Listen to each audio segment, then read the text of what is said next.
हम अपनी सोल की पावर्स जो हैं उसके ऊपर शेयरिंग शुरू करेंगे। तो उसमें पावर्स तो बहुत सारी हैं।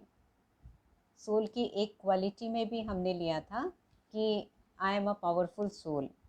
शक्ति जो है आत्मा का एक गुण है, और उस गुण के अंदर भी, उस शक्ति में भी बहुत सारी शक्तियाँ समाई हैं। अब वो कौन सी शक्तियाँ हैं? तो ऐसे तो लाइफ में बहुत सारी शक्तियाँ हैं जो हमें काम देती हैं और हमें ज़रूरत पड़ती है, लेकिन मेनली 8 शक्तियाँ हैं जो हमें डे टू डे लाइफ में ज़रूरत पड़ती है, और जिनकी एब्सेंस में हम अपसेट हो जाते हैं कई बार। और इसी का यादगार देवियों को अष्ट शक्तियाँ भी बोलते हैं। शिव की शक्तियाँ, अष्ट देवियाँ, अष्ट दुर्गा, और 8 भुजाएं भी दिखाते हैं कई बार देवियों को। तो ये 8 शक्तियों का सिंबॉलिक है वो भुजाएं। 9 दुर्गा कह दें, देवियाँ कह दें, शिव शक्तियाँ कह दें, माँ कह दें, आह्वान करते हैं ना नवरात्रों में, और वैसे भी उनकी पूजा करते हैं। और उनके हाथों में भिन्न भिन्न अस्त्र शस्त्र भी दिखाते हैं, भुजाओं को खाली नहीं दिखाते हैं। 2 भुजाएं, एक वरदान की मुद्रा में, एक दान की मुद्रा में, और बाकी भुजाओं में अस्त्र शस्त्र दिखाए रहते हैं। तो उन अस्त्र शस्त्र जो हैं वो भी सिंबॉलिक हैं। ऐसा तो नहीं है कि देवियाँ कोई हिंसा करती हैं। जो हमने देवताओं का एक क्वालिटी परसों लिया था, संपूर्ण अहिंसक। देवता माना ही जो अहिंसक हैं, वायलेंस नहीं है जिनमें। तो देवियाँ भी, देवता या देवियाँ कोई भी हिंसा नहीं कर सकते। इसलिए ये अस्त्र शस्त्र जो हैं ये सिंबॉलिक हैं, ये हिंसा के प्रतीक नहीं हैं। और देवियों के चरणों में भी असुर लेटे हुए दिखाते हैं कई बार। जैसे सिंबॉलिक है का क्या मतलब? जैसे मान लीजिए आप कहीं रास्ते पर जा रहे हैं और कहीं कुछ कंस्ट्रक्शन हो रहा है, तो वहाँ पर कुछ ना कुछ, कभी वो स्कल का साइन बना देते हैं या कुछ और ऐसा साइन बना देते हैं, या कोई हाई पावर जोन है, हाई टेंशन जोन है। High tension means electrical, high power zone है, तो वहाँ पर भी वो ऐसा डेंजर का साइन बना देते हैं। खोपड़ी बनी होती है सर्कल में, उसके ऊपर क्रॉस लगा होता है। तो ऐसा नहीं कि वहाँ कोई वो खोपड़ी है, लेकिन वो एक सिंबल है। या कहीं पर आप जा रहे हैं जहाँ पर नो स्मोकिंग जोन होता है, ट्रेन में या प्लेन में, तो वहाँ पर वो सिगरेट बनी होती है सर्कल के अंदर, और उस पर एक हॉरिजॉन्ट डायगोनल लाइन लगी होती है कि this is no smoking zone. तो ऐसा नहीं कोई वहाँ उन्होंने सिगरेट रखी हुई है, लेकिन एक सिंबल है। तो ऐसे ही देवियों के हाथ में 2 अस्त्र शस्त्र दिखाए, वो सिंबल हैं। और उनकी 8 भुजाएं भी सिंबल हैं। कोई भी आप देखिए, आज की डेट में भी कोई 2 सर जुड़ा हुआ बच्चा पैदा हो जाए, या कोई 3-4 हाथ वाला बच्चा पैदा हो जाए, तो ऑपरेशन करके उसको करना पड़ता है। उसको ऐसे ही नहीं छोड़ देते हैं। वो जो एक्स्ट्रा भुजाएं हैं या एक्स्ट्रा हेड है या जो भी है, उसको ऐसे ही नहीं छोड़ा जाता। और सिर जुड़े हुए बच्चे जिएंगे कैसे दोनों? तो कुछ ना कुछ उसमें करना पड़ता है। तो सिंबल है, क्योंकि एक्चुअल में उनकी कोई फिजिकली 8 भुजाएं नहीं थी, सिंबल है। तो देवियाँ अपनी ये अष्ट शक्तियाँ जो हैं, इनको शिव की शक्तियाँ भी बोलते हैं। शिव से इन्होंने शक्ति प्राप्त करी, क्योंकि देव देव महादेव शिव को बोलते हैं। सत्यम शिवम सुंदरम बोलते हैं, ओम नमो शिवाय बोलते हैं। जितने भी हमारे देवी देवता हुए, सबको हमने साकार फॉर्म में दिखाया, लेकिन एक शिव ही है जिनको निराकार शिवलिंग ज्योतिर्लिंगम रूप में दिखाया। तो एक ही गॉड को हमने निराकार रूप में दिखाया, इसलिए ज्योतिर्लिंगम, शिवलिंग पर भी 3 लाइनें और बीच में एक बिंदु लगा होता है कि असली में जैसे मैं आत्मा बिंदु हूँ, ऐसे परमात्मा शिव भी ज्योतिर्बिंदु हैं। इसलिए उनकी पूजा आराधना के लिए वो, उस पर हम फूल चढ़ा सकें, जल चढ़ा सकें, उसके लिए हमने उसको अंगुष्ठाकार लिंगाकार की शेप दे दी। ज्योति का फॉर्म, ज्योति स्वरूप है परमात्मा, तो उसको एक लिंग की शेप दे दी, अंगुष्ठाकार शेप दे दी। तो ये उसका प्रतीक है। तो वो ज्योति स्वरूप परमात्मा जो है, उन्होंने देवियों को तैयार किया। उन्होंने मनुष्य आत्मा को तैयार किया जिससे वो शिव शक्तियाँ कहलाएं या देवता कहलाए। और देवियों की सबसे मूल विशेषता, देवी देवताओं की जो हमने उस दिन भी ली थी, वो है दिव्यता, प्योरिटी। तो आज हम साधारण इंसान क्यों कहलाने लगे? क्योंकि हम अपनी उस दिव्यता और पवित्रता को भूल गए। और ये शक्तियाँ वापस कैसे जागृत हो? तो उसके लिए हमने तरीका लास्ट टाइम भी शॉर्ट में शेयर किया था, ज्ञान और योग से। जब हमें समझ मिलते, ज्ञान माना समझ, ये राइट है, ये रॉन्ग है, ये अच्छा है, ये खराब है, ये पाप है, ये पुण्य है, ये गलत है, ये सही है। जब हमें सही गलत की पहचान मिल जाती है, आप कभी ज्वेलरी खरीदने जाते हैं तो किसी समझदार व्यक्ति को लेके जाते हैं ना साथ में, भाई हीरे की परख करनी है, सोने की परख करनी है, खरा सोना है या नहीं है। क्योंकि आज इमिटेशन का ज़माना बहुत है और धोखाधड़ी बहुत है, तो कहीं ऐसा तो नहीं आप नकली खरीद लो। तो कोई ना कोई समझदार व्यक्ति को, जो पारखी होता है, उसको आप अपने साथ लेके जाते हो। तो इसी तरह से जब हमें ज्ञान की समझ मिल जाती है, ज्ञान का नेत्र कहेंगे, ज्ञान को चक्षु भी कहा गया, जब हमारा ज्ञान नेत्र खुल जाता है तो हमें सही गलत की, झूठ सच की, पाप पुण्य की परख होने लगती है। और जो हम इतने दिन से शेयर कर रहे वही ज्ञान का नेत्र है। जब वो हमारा खुल जाता है, तो यहाँ हम फिज़िक्स, मैथमेटिक्स, हिस्ट्री, ज्योग्राफी के ज्ञान की बात नहीं कर रहे, आत्मिक ज्ञान, अध्यात्म का ज्ञान जो है वो। और दूसरा, हमारी शक्ति बढ़ती है जब हम परमात्मा से कनेक्ट करते हैं। और जब ये दोनों ज्ञान और योग को कंबाइन करते हैं हम, तो फिर हमारे जीवन से नकारात्मकता, बुराइयाँ, गलत संस्कार, गलत आदतें कम होती जाती हैं और धीरे धीरे खत्म हो जाती हैं। क्यों? क्योंकि ये भी हमने शेयर किया था कि हमारे क्यों उनको ख़त्म करने की ज़रूरत है, क्योंकि सबके संगठित रूप से ही दुनिया का वातावरण नेगेटिव बना। एक एक सोच एक एक मनुष्य की वातावरण में जाती है और उसको इफ़ेक्ट करती है। तो जब एक एक सोच मेरी पूरे विश्व पर इम्पैक्ट डाल रही है, पूरे विश्व को प्रभावित कर रही है, और बहुत स्पीड से वो सोच स्प्रेड होती है। आपने सुना होगा बहुत साल पहले एक न्यूज़ फैली थी, गणेश जी दूध पी रहे हैं। मंदिरों में, घरों में, सब जगह ये खबर फैल गई। तो कैसे वायरल की तरह फैल गई थी, कुछ ही मिनटों में कैसे फैलती है। तो ऐसे ही हमारे थॉट्स भी बहुत फास्ट स्पीड से फैलते हैं। और जब सब नेगेटिव एनर्जी को क्रिएट करते हैं तो नेगेटिव थॉट्स फैलते हैं। इसलिए मुझे ज्ञान योग से अपने को शक्तिशाली बनाकर पॉजिटिव एनर्जी जनरेट करनी है, ताकि हम इस दुनिया के वातावरण को चेंज कर सकें। क्योंकि मेरी एक एक सोच विश्व पर प्रभाव डाल रही है। तभी कहते हैं सोच कर सोचें, सोच समझ कर बोलो, समझ से सोचो, इसलिए ऐसा कहा जाता है। तो सोचने के लिए भी हमें समझ को यूज़ करना है। ऐसे ही नहीं जो मर्जी सोच लिया है। ऐसी सोचो जिससे मेरा भी भला हो, दूसरों का भी भला हो। खाली अपने भले की बात नहीं, लेकिन सबके लिए वो सोच अच्छी हो, फ़ायदा देने वाली हो, सुख पहुंचाने वाली हो। ऐसी सोच मुझे रखनी है। तो जब हम ऐसे चेक करते हैं कि क्या इससे मेरा फ़ायदा होगा या दूसरों का फ़ायदा होगा, फ़ायदा कोई हम मटेरियल गेन की बात नहीं कर रहे, आत्मिक लेवल पर आत्मा की उन्नति, मेरी उन्नति होगी इससे, दूसरों की उन्नति होगी इससे। तो ये चीज़ सोच को भी चेंज करना है मुझे। नहीं तो कई बार हम क्या सोच कर रहे थे, बस बहुत किया मैंने, कितना करूँगी मैं, बहुत हो गया। या हम एक सुपीरियॉरिटी के भाव से सोच लेते हैं, मेरे बिना तो कुछ नहीं हो सकता, अगर मैं नहीं करती तो कोई और कर भी नहीं सकता था ये, मैं तो ये, मैं तो वो, मेरे बिना तो इनका काम ही नहीं चलेगा परिवार वालों का। ठीक है, मैं भी एक दिन छोड़ के देखती हूँ, तब पता चलेगा इनको। तो ना हमें सुपीरियॉरिटी में जाना है, ना हमें इन्फीरियॉरिटी में जाना है। मेरे से तो होगा ही नहीं, मैं तो कर ही नहीं सकती, बहुत बार किया, ये समस्या तो जाती ही नहीं। नहीं, किसी भी हालत में मुझे आत्मविश्वास नहीं छोड़ना है, चाहे समस्या कितनी बड़ी, कितनी गंभीर क्यों ना हो। लेकिन मुझे वो थोड़ा धीरज, थोड़ी पेशेंस रखनी है। तो पॉजिटिव का मतलब है ना मुझे अहंकार में आना है, ना हीन भाव में आना है, ना सुपीरियॉरिटी भाव में आना है, ना इन्फीरियॉरिटी भाव में आना है।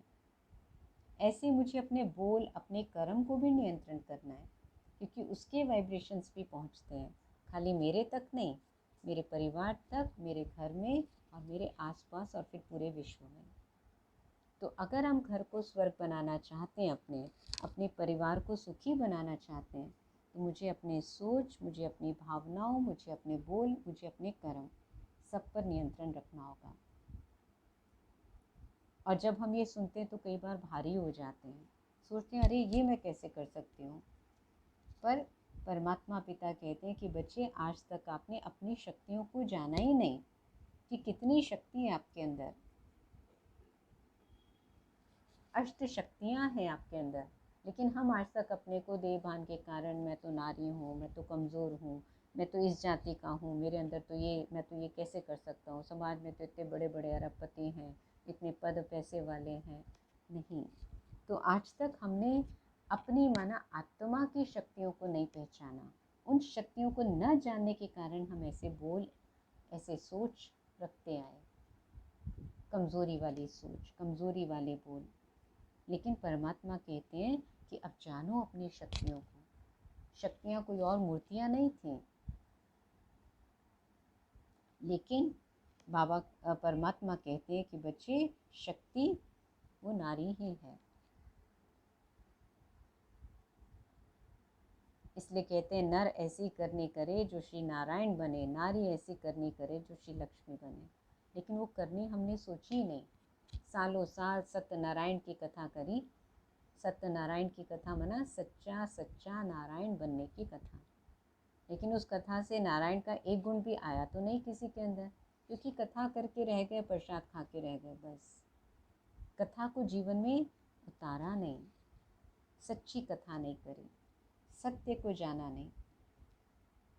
इसलिए ये वो ज्ञान है, ये वो योग है जिससे नर नारायण नारी लक्ष्मी जैसे बन जाए। तभी तो सत्युग में जाएंगे ना, जहाँ के लक्ष्मी नारायण मालिक हैं, राजा रानी हैं। तो इसलिए हमें अपनी शक्तियों को, आंतरिक शक्तियों को पहचानना है, जिसको साइंस भी आज कहती है कि मनुष्य को भगवान ने इतनी सारी शक्तियाँ और इतने सारे गुण देकर भेजा है, लेकिन पूरे जीवन तक मनुष्य केवल उसका 5% भी यूज़ नहीं करता। आइंस्टाइन के लिए भी कहते हैं कि उसने केवल 10% ऑफ हिज ब्रेन पावर को यूज़ किया, ओनली 10%। और आम व्यक्ति तो कितना यूज़ करता है, कोई 2%, कोई 1%, कोई 5%, कोई कितना, 5% भी कर ले बहुत बड़ी बात है। तो इतना भगवान ने हमारे अंदर भर के भेजा है, लेकिन उसका रीज़न क्या हुआ? क्योंकि हमने आत्मा की शक्ति को नहीं पहचाना, शरीर को ही सब कुछ समझते आए। तो उन शक्तियों को पहचानने पर बहुत से ऐसे लोग हैं, करके दिखा रहे हैं ना कुछ कुछ। किसी का हाथ नहीं है, किसी का पाँव नहीं है, कि ब्लाइंड है, फिर भी माउंट एवरेस्ट पर चढ़ जाते हैं। तो वो कोई फिज़िकल पावर की बात नहीं है, आत्मिक शक्ति की बात है। उसको उन्होंने जागृत किया। तब एक आँखों वाले व्यक्ति के लिए भी कितना मुश्किल होता है, और एक ब्लाइंड व्यक्ति माउंट एवरेस्ट की चोटी पर पहुंच जाए, मिरेकल जैसा लगता है। क्यों? क्योंकि उसने अपनी आंतरिक शक्तियों को पहचाना। तो वो आंतरिक शक्तियों को हमें अपने को पहचानना है। जैसे बहुत सालों तक आपके अंदर कोई एक टैलेंट रहा हो, लेकिन आपने कभी उसकी तरफ गौर नहीं किया हो, समय नहीं मिला या परिस्थिति नहीं ऐसी बनी या कुछ ऐसा कारण नहीं बना, और फिर वो होता है तो लोग क्या कहते हैं, अरे अभी तक तुम सो रहे थे क्या?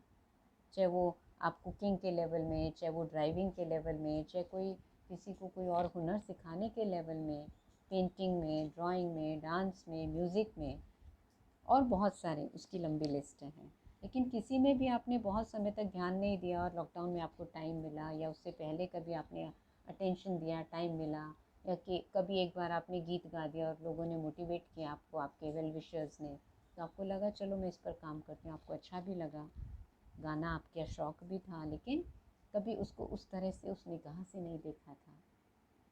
तो ऐसे हमारे अंदर बहुत सारे हुनर, बहुत सारी क्वालिटीज़ हैं जो भगवान ने हमारे अंदर भर के भेजा है। केवल उनको पहचानने की ज़रूरत है, जानने की ज़रूरत है, और उसको जागृत करने की ज़रूरत है। क्योंकि क्वालिटीज़, हुनर और पावर 2 तरीक़ों से बढ़ते हैं। एक, उनको यूज़ करके, और एक दूसरों को सिखाकर। जितना हम जिस क्वालिटी को यूज़ करते हैं, जिस पावर को यूज़ करते हैं, वो बढ़ती जाती है। मान लो कोई सहन करता है तो उसकी सहन शक्ति बढ़ती जाती है, और कोई भाषण करता है तो उसकी दूसरे को समझाने की शक्ति बढ़ती जाती है, दूसरों को गाइड भी कर सकता है, ऐसे करो। जैसे टीचर का रोल होता है, स्टूडेंट्स को पढ़ाते पढ़ाते वो कितने उनको लायक बना देता है। जिस सब्जेक्ट का वो मास्टर होता है उस सब्जेक्ट में उनको भी मास्टर बनाने की कोशिश करता है। कोई पहलवान होता है, उनको कुश्ती सिखाता है, कोई कुछ करता है। कोई क्रिकेटर होता है, उनको क्रिकेट का कोच होता है, उनको क्रिकेट सिखाता है। फुटबॉल का कोच होता है, उनको फुटबॉल सिखाता है। डांस का कोच होता है, उनको डांस सिखाता है। तो जितना हम दूसरों के साथ अपने हुनर को शेयर करते हैं, उनको गाइड करते हैं, उतना भी वो बढ़ता है। और जितना हम अपनी लाइफ में यूज़ करते हैं तो भी वो हुनर बढ़ता है। तो इसलिए वो शक्तियाँ, मैं ही वो शक्ति हूँ, मैं ही वो पावर हूँ, मैं ही वो एनर्जी हूँ, और मेरे अंदर वो 8 शक्तियाँ हैं। वो 8 शक्तियाँ कौन सी हैं? सबसे पहली शक्ति है विस्तार को संकीर्ण करना, पावर टू विड्रॉ। कई जगह हमें घुसना पड़ता है अंदर, कई जगह हमें विड्रॉ भी करना पड़ता है। दूसरी है समाने की शक्ति, पावर टू एकोमोडेट और एडजस्ट। तीसरी है सहन करने की शक्ति, पावर टू टॉलरेट। चौथी है समेटने की शक्ति, पावर टू पैकअप। पांचवी है परख शक्ति, पावर टू डिस्क्रिमिनेट। छठी है पावर टू डिसाइड, निर्णय करने की शक्ति। सातवीं है सामना करने की शक्ति, पावर टू फेस। और आठवीं है सहयोग की शक्ति, पावर टू कोऑपरेट। अब आप देखिए, डे टू डे लाइफ में हमें कोई ना कोई शक्ति की ज़रूरत पड़ती है ना। अलग अलग सिचुएशंस में अलग अलग लोगों के साथ डील करते हुए कहीं हमें सहन करने की ज़रूरत पड़ती है, कहीं हमें समाने की ज़रूरत पड़ती है, कहीं हमें सामना करने की ज़रूरत पड़ती है, कहीं हमें परखना पड़ता है लोगों को, चीज़ों को, कहीं हमें डिसीजन लेना पड़ता है, कहीं हमें पैकअप करना पड़ता है, कहीं हमें कोऑपरेट करना पड़ता है। तो अलग अलग शक्तियाँ हमें ज़रूरत पड़ती है। और जब हम इन शक्तियों के अभाव में रह जाते हैं, माना इनको हम यूज़ नहीं कर पाते, समा नहीं पाते, या समेट नहीं पाते, या निर्णय नहीं कर पाते, या परख नहीं पाते, या सहयोग नहीं दे पाते, या सहन नहीं कर पाते, तो फिर टाइम, एनर्जी, मनी भी नुकसान में आ जाता है, वेस्ट होता है, और हमारे रिलेशनशिप्स में भी उसका इफ़ेक्ट आ जाता है। और ये 8 बहुत ज़रूरी हैं जीवन में। अगर हम सफल होना चाहते हैं, ऊंचाइयों पर पहुंचना चाहते हैं, तो इन 8 शक्तियों की बहुत ज़रूरत पड़ती है। और इन्हीं 8 शक्तियों से फिर आगे बहुत सारी शक्तियाँ कनेक्टेड हैं, लेकिन इन बेसिक 8 में इनको कैटेगराइज किया गया है। आप देखिए, बच्चा पूरी तैयारी कर लेता है, लेकिन उसमें आत्मविश्वास नहीं हो, वो शक्ति नहीं हो, सारी एग्ज़ाम की तैयारी कर ली, बहुत अच्छे से प्रिपेयर्ड है, लेकिन उसको एग्ज़ाम फियर होता है, तो एग्ज़ाम हॉल में याद आता हुआ भी भूल जाता है। एक क्वेश्चन उसने डिफ़िकल्ट पढ़ लिया, उससे घबरा गया, और बाकी जो आते थे वो भी भूल गया। और बाहर एग्ज़ाम हॉल से निकलते ही फिर उसको सब याद आ जाता है। उसको लगता है ये तो मुझे आता था, मैंने इतने अच्छे से तैयार किया था। उस समय क्यों नहीं याद आया? क्योंकि एग्ज़ाम फियर का प्रेशर लिया हुआ था हमने। इसलिए रोज़ हम रिलैक्स होने की प्रैक्टिस करते हैं। सेशन के बाद कुछ देर मेडिटेशन में बैठ के अपने आप को रिलैक्स करते हैं, कि रिलैक्सेशन में हमारी क्वालिटीज़ और पावर्स निखर के आते हैं। जब हम प्रेशराइज्ड होते हैं, जब हम स्ट्रेस में होते हैं, तो हमारी पावर्स होते हुए भी हमें समझ नहीं आता क्या करें। माइंड को रिलैक्स करना पड़ता है, इसलिए वो एक दिन में उसी सिचुएशन में रिलैक्स नहीं होता। जब आप बार बार रोज़ रोज़ ये प्रैक्टिस करते हैं रिलैक्स करने की, तो फिर समय आने पर, ज़रूरत पड़ने पर आप उसको रिलैक्स कर पाते हैं। लेकिन क्योंकि वो आपकी हैबिट नहीं बनी रोज़ की रिलैक्स करने की, तो ज़रूरत पड़ने पर आप चाह कर भी मन को रिलैक्स नहीं कर पाते, उस सिचुएशन, उस घटना, उस परेशानी, उस प्रॉब्लम से हटाकर सोच नहीं पाते। और इसका प्रूफ क्या है कि कई बार आपने देखा होगा, कोई प्रॉब्लम आती है तो हम कितनी सारी प्रॉब्लम्स में दूसरों को गाइड करते हैं, लेकिन जब हमें ज़रूरत पड़ती है किसी और के पास जाते हैं गाइडेंस लेने। क्यों? क्योंकि उस समय हम प्रेशर में होते हैं, हमारा माइंड रिलैक्स नहीं होता, तो हम राइट डिसीजन नहीं ले पाते, ये करें या ये करें, उसमें फंस जाते हैं। तो अपनी पावर्स को मुझे जागृत करना है, क्योंकि कई बार मौका नहीं होता दूसरों को अप्रोच करने का या दूसरों से हेल्प लेने का। और दूसरी चीज़ ये भी है कि जितना गहराई से हम उस सिचुएशन को खुद जानते हैं और जितना हम अपने आप को जानते हैं, तो उतना बेस्ट डिसीजन हम ले सकते हैं, दूसरे नहीं ले सकते उसके लिए, क्योंकि 99% हम जानते हैं उस सिचुएशन को। हम कई बार तो दूसरों तक क्लियर भी नहीं कर पाते, और क्लियर करना चाहें तो भी अननोइंगली हम बहुत सारे फैक्ट्स शेयर नहीं कर पाते हैं। तो इसलिए दूसरे को जितना हमने 40%, 50%, 60%, 70% सिचुएशन के बारे में बताया, वो तो उसी बेसिस पे डिसीजन देगा ना। लेकिन हम तो सिचुएशन को 100% जानते हैं, तो हम उसके बेटर जज बन सकते हैं। तो इसलिए अपनी ये शक्तियाँ जागृत करना बहुत आवश्यक है। जितना ये शक्तियाँ हमारी जागृत होती हैं, उतना हम फिर आगे बढ़ पाते हैं लाइफ में। गुणों के होते हुए भी कई बार शक्ति की कमी के कारण हम वो काम नहीं कर पाते। जैसे बच्चे का मैंने एग्जांपल दिया, उसने याद सारा किया, लेकिन आत्मविश्वास की शक्ति नहीं थी, विल पावर नहीं थी, तो वो उतना अच्छा परफॉर्म नहीं कर पाया। या कई बार हम सामना नहीं कर पाते, सिचुएशन का फेस नहीं कर पाते, घबरा जाते हैं, डर जाते हैं, तो भी हम कई चीज़ें अचीव नहीं कर पाते हैं। तो इसलिए जब देवियों का आपने देखा भी होगा, जब देवियों की पूजा करते हैं तो देवियों को व्रत भी रखते हैं, उस दिन जागरण भी करते हैं। तो हमको व्रत कौन सा करना है? बुरी चीज़ों का व्रत करना है। बुरी चीज़ों का व्रत माना, आज हम गुस्सा नहीं करेंगे, आज हम झूठ नहीं बोलेंगे, आज हम परेशान नहीं होंगे, या आज हम खुश रहेंगे, आज हम पॉजिटिव रहेंगे, आज हम शांत रहेंगे, आज हम हर बात को लाइटली लेंगे। तो इसको कहते हैं व्रत। ये वाला व्रत करना था। और हमने कौन से व्रत करने शुरू कर दिए?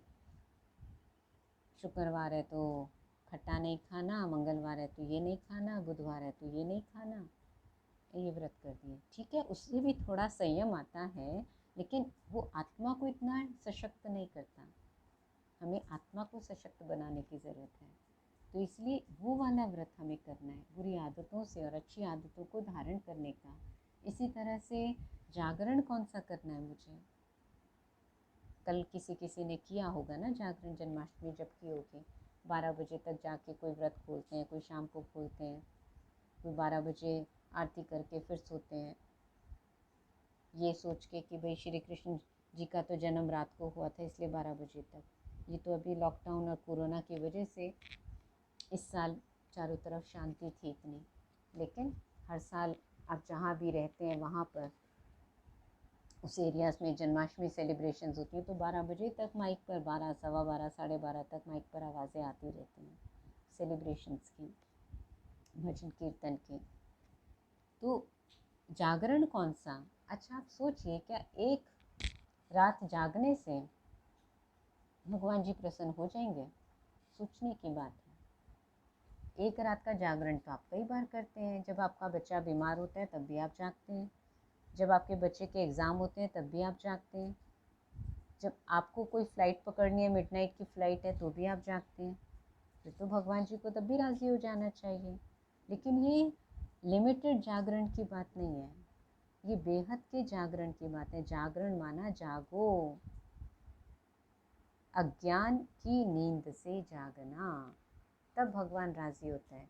जब हम सोच समझ के काम करना शुरू कर देते हैं, अज्ञानता को जीवन से हटा के, अज्ञानता माना बुराइयों के अंधकार को ख़त्म करते जाते हैं और गुणों के प्रकाश को जीवन में धारण करते जाते हैं, बढ़ाते जाते हैं। और उसके लिए ये ज्ञान और मेडिटेशन, योग हमें मदद करता है। तो ये वाला जागरण हमें करना था। हमने बाहर की शुद्धि करी, पूजा करनी है तो हम खुद नहाए धोए, साफ वस्त्र पहने, जहाँ पूजा करते हैं उस स्थान की शुद्धि करी, चीज़ों की शुद्धि करी, लेकिन अपने मन की शुद्धि? कईयों के लिए उस दिन गलत सोच भी लिया, गलत बोल भी दिया, गलत कर भी दिया, तो वो तो कर ही नहीं। और कहते हैं भक्ति में बोल देते हैं ना कि प्रभु तो मेरे मन में रहता है। आप सोचो, आप एक कोई चेयर हो, आप किसी के यहाँ गए और उस पर बहुत धूल मिट्टी जमे, आप खुद नहीं कहते नहीं मैं खड़ा ही ठीक हूँ या मैं खड़ी ठीक हूँ, बैठते नहीं कि आपकी ड्रेस गंदी हो जाएगी। या पार्क में भी जाते हैं तो साफ स्थान देखकर बैठते हैं ना, जहाँ किचड़ा पड़ा है गंदा है वहाँ थोड़ी बैठ जाते हैं। तो इसी प्रकार से हम कहते हैं प्रभु जी मेरे मन में रहते हैं। अगर भगवान हमारे मन में भी रहता हो, ये तो आज हम जान चुके कि परमात्मा वो परम ज्योति उस परलोक में, उस स्वीट साइलेंसों में, शांति के देश में रहते हैं, इस लोक से परे, तभी कहते हैं ऊपर वाला जाने। लेकिन चलो हमारे मन में भी रहता हो अगर, तो मन में हमारी कितनी गंदगी भरी हुई है। वो परम ज्योति, वो परम पवित्र परमात्मा हमारे मन में कैसे बैठेगा, जहाँ पे इतना गंद लगा पड़ा है तेरे मेरे का, काम क्रोध लोभ मोह अहंकार का। हम इंसान होके गंदी जगह नहीं बैठते, वो कैसे बैठ जाएगा। इसलिए भक्ति में एक और कहावत कही, हे आत्मन मन मंदिर में झाड़ू रोज लगाया कर। आंगन की बुहारी तो करी, आंगन को साफ तो किया, लेकिन मन की सफाई वो भी रोज़ करने की ज़रूरत है। जैसे घर की सफाई हम रोज़ करते हैं, और जब बरसात का मौसम होता है तब तो 2 बार भी करनी पड़ती है, 3 बार भी करनी पड़ती है, आंधी तूफान में भी कई बार करनी पड़ती है। तो मन में तो सारा दिन कितना किचड़ आ रहा है बाहर से, उस किचड़े की सफाई भी कम से कम 1 बार तो रोज़ करनी ही करनी है। लेकिन हम जागरूक रहेंगे तब तो सफाई करेंगे। तो वो सफाई, स्वच्छता जो है, मन की स्वच्छता, हमारी भावनाओं की स्वच्छता, हमारे बोल की, हमारे कर्मों की स्वच्छता की भी बात है। तब देवी माँ प्रसन्न होंगी, तब देवी माँ हमसे प्रसन्न होगी। माँ कहते हैं, माँ मना जो अपने अंदर समा लेती है बच्चों की कमियों को। तो कोई भी माँ कितना भी बच्चे को प्यार करे, कितनी भी उसकी कमियों को संभाले, लेकिन लाइफ लॉन्ग नहीं समा पाती है। आज बच्चा मान लो अभी तक 80% ला रहा है, कल 30% लाने लगे, 40 लाने लगे, तो डांट भी लगाती है, उसको थप्पड़ भी लगा देती है। माँ बाप ऐसे नहीं उसको संभाले थे, कोई बात नहीं चलेगा। तो एक जन्म के माँ बाप होकर हम बच्चों की कमियों को सदा के लिए माफ़ नहीं कर देते, 2 बार 3 बार करेंगे, फिर कहते हैं तुम रोज़ झूठ बोलते हो, तुम रोज़ गलती करते हो, ये कर पाते हैं माफ़? तो प्रभु हमें कब तक माफ़ करेगा। तो माँ भी हमसे क्या चाहती है, जैसे माँ अष्ट शक्ति धारिणी है, सर्वगुण धारिणी है, ऐसे हम भी वैसे बने। इसलिए माँ के हाथ में जो अलंकार दिखाए, कहीं खड्ग दिखाया, कहीं भाला दिखाया, कहीं तीर कमान दिखाया, कहीं कमल दिखाया, वो सब सिंबॉलिक है एक एक क्वालिटी के। कमल प्रतीक है प्योरिटी का। कमल को पवित्र फूल माना जाता है। क्यों माना जाता है? क्योंकि बाकी सब फूल होते हैं मिट्टी में और कमल का फूल खिलता है कीचड़ में। कीचड़ में होकर भी वो कीचड़ से न्यारा है, अलिप्त है, कीचड़ का प्रभाव उस पर नहीं है। और आपको मालूम है या नहीं, लेकिन मैं आपको बताना चाहूँगी कि कमल का परिवार बहुत बड़ा होता है। उसमें कमल ककड़ी होता है जिसकी सब्ज़ी बनती है, भे भी बोलते हैं कई लोग उसको, कमल डोडा होता है, कमल कट्टा होता है, और सब कुछ यूज़ होता है। और ये सारी चीज़ें कमल के, ये सारी चीज़ें पानी के नीचे होती हैं, केवल कमल का फूल ऊपर होता है। इसलिए कमल ककड़ी की, कमल कट्टे की, कमल डोडे की पूजा नहीं होती, कमल के फूल की पूजा होती है कि कीचड़ में रहकर भी वो कीचड़ से न्यारा है। और देवी देवताओं के अंगों की तुलना भी कमल से करते हैं। उनके हाथ में कमल का फूल दिखा देते हैं, उनको कमल के फूल पर खड़ा हुआ दिखा देते हैं। आप सोचिए, नाजुक सा कोमल सा कमल का फूल, उस पर इतना बड़ा 50-60 किलो का इंसान खड़ा हो सकता है क्या? देवता खड़े हो सकते हैं? लेकिन सिंबॉलिक है वो। या कभी तुलना करते हैं उनके अंगों की कमल से, कमल नयन, कमल हस्त, कमल चरण। तो कोई ऐसा नहीं कि उनकी आँखों की जगह कमल थे, हाथ की जगह कमल थे, मुख की जगह कमल थे, लेकिन कमल समनयन। कमल समनयन माना जो बुराई होते हुए भी दूसरों में उनकी अच्छाई को देखे। कमल मुख माना जो सदा मीठा बोलें, मधुर बोलें, गलत बोल ना बोलें। तो एक एक अंग की तुलना कमल से, माना एक एक अंग उनका पवित्र था, शुद्ध था, उससे शुद्ध ही कर्म करते थे वो, इसलिए अंगों की तुलना कमल से करते हैं। तो कमल सम हमारे को अपना जीवन बनाना है। ब्रह्मा जी को तो बैठा ही कमल पर दिखा देते हैं कि उनके जीवन का आधार ही कमल था, प्यूरिटी थी। तो इसलिए एक एक जो अलंकार देवियों के हाथ में दिखाया, उसका पर्पस है, हमको कुछ वो मैसेज देता है। वो मैसेज को नहीं ग्रहण किया, हम क्या करा, नवरात्रि में पूजा की थाली ले गए, आरती करी, हाथ जोड़ा, तिलक लगवाया और भेंट चढ़ा के आ गए, आके प्रसाद खा लिया। लेकिन कभी उस मूर्ति या मूर्ति से ही हमने केवल सुख शांति अपने अंदर भर ली? कभी उस मूर्ति के अलंकारों को देखकर सोचा कि ये मुझे अपने जीवन में लाने हैं? मेरी माँ इतनी शक्तिशाली, इतने गुणों और शक्तियों से भरपूर, और मैं इतनी कमज़ोर, ऐसे कैसे हो सकता है? मुझे भी ये गुण और शक्तियाँ अपने अंदर भरनी है, तब तो मैं उस माँ का बच्चा कहलाऊँगा। माँ बाप से बच्चों की पहचान और बच्चों से माँ बाप की पहचान होती है ना। जैसे कोई माँ बाप बहुत अच्छे हैं और बच्चा नालायक है, तो लोग क्या कहते हैं कि तू क्यों अपने माँ बाप का नाम बदनाम करता है? सारे शहर में उनका इतना बोलबाला है और तुम कैसे हो? कुछ तो गुण धारण कर लो, कुछ तो सीख लो अपने माँ बाप से। और बच्चा बहुत लायक हो तो माँ बाप को कहते हैं लोग, देखो आपका बच्चा तो बहुत लायक है, आपका नाम रोशन करता है, आप उसके नाम से जाने जाते हो। तो इसलिए वो हमको वो गुण, वो अलंकार अपने जीवन में धारण करने हैं। और हर देवी का कोई ना कोई वाहन दिखाते हैं। वाहन माना उनकी वो बेसिक क्वालिटी है। जैसे सरस्वती का वाहन हंस दिखाते हैं, दुर्गा जी का वाहन शेर दिखाते हैं, शेर पर सवारी, क्योंकि दुर्गा माना दुर्गुणों का नाश करने वाली। तो दुर्गुण कब नाश होंगे? जब हम शेर के समान बहादुर शक्तिशाली बनेंगे। उसके बिना हम दुर्गुणों को नाश नहीं कर सकते, निर्भय बनेंगे।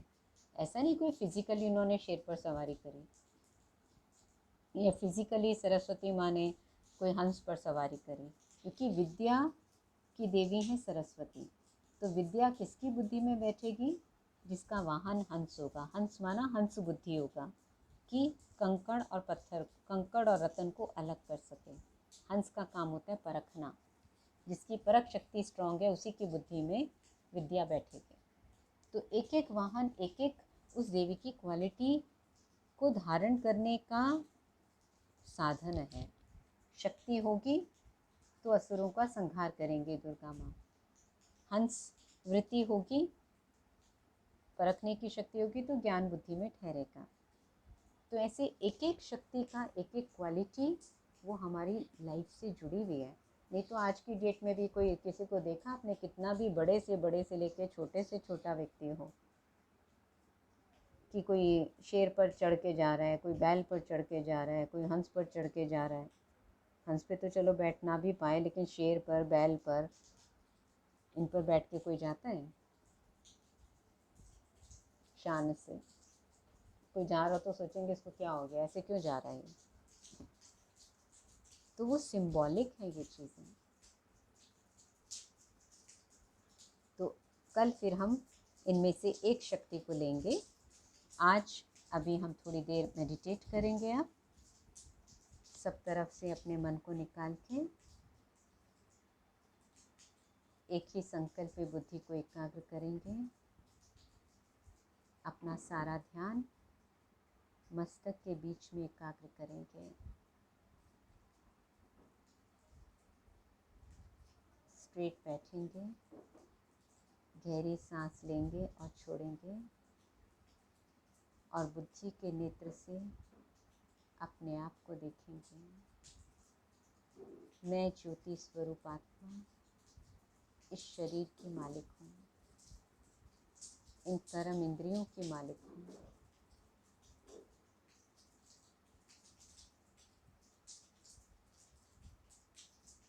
मैं एक शक्तिशाली आत्मा हूँ। मैं आत्मा इस शरीर से पार्ट प्ले करते करते भूल गई कि मैं ही वो शक्ति हूँ जिसको परमात्मा ने भिन्न भिन्न गुणों और शक्तियों से सजाकर इस संसार में भेजा था। अब मुझे वापस इन शक्तियों को अपने अंदर जागृत करके परिस्थितियों में यूज़ करना है। ये सब शक्तियाँ मेरे अंदर हैं, लेकिन केवल उन्हें जागृत करने की ज़रूरत है।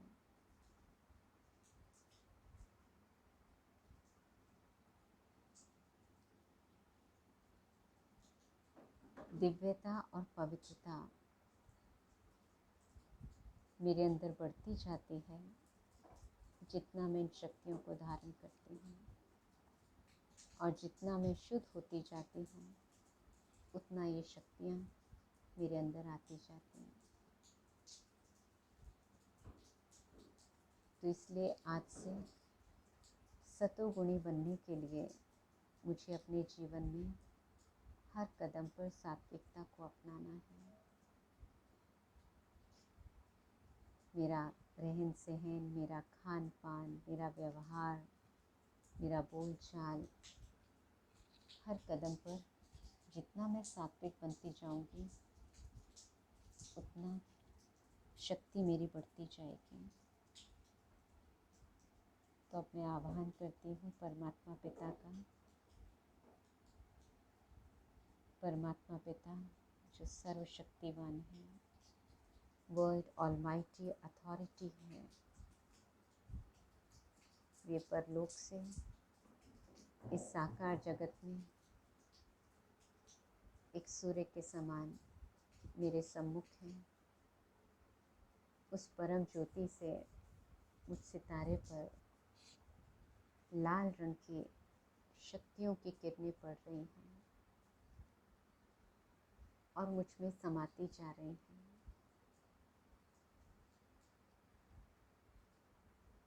मैं ही वो शिव की शक्ति हूँ, चाहे मैं अभी पुरुष चोले में हूँ या नारी चोले में। ये तो मेरा कॉस्ट्यूम है, लेकिन मैं उस शिव से लगन लगाकर शक्तिशाली बनकर शिव शक्ति बन सकती हूँ।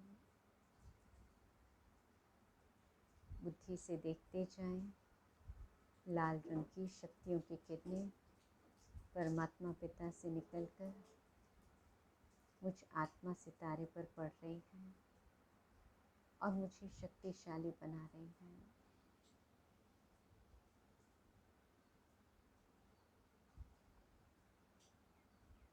मैं आत्मा शक्तियों से भरपूर होती जा रही हूँ।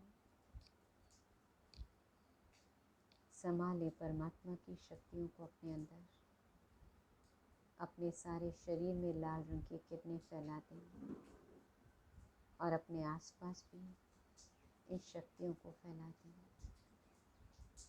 इस दृश्य को देखते हुए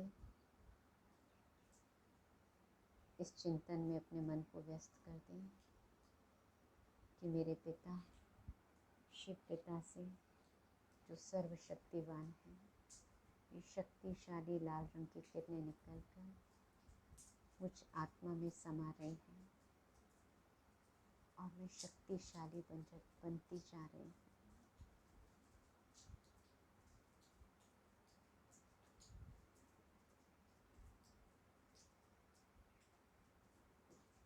जिन नव दुर्गा को मैं आज तक पूछती आई, वही ये भिन्न भिन्न शक्तियाँ हैं। एक एक दुर्गा एक एक शक्ति का प्रतीक। और जितना मैं इन शक्तियों को अपने जीवन में धारण करती जाऊंगी, इनको रोज की दिनचर्या में यूज़ करती जाऊंगी, उतना मैं भी अष्ट शक्ति संपन्न, अष्टभुजाधारी बनती जाऊंगी।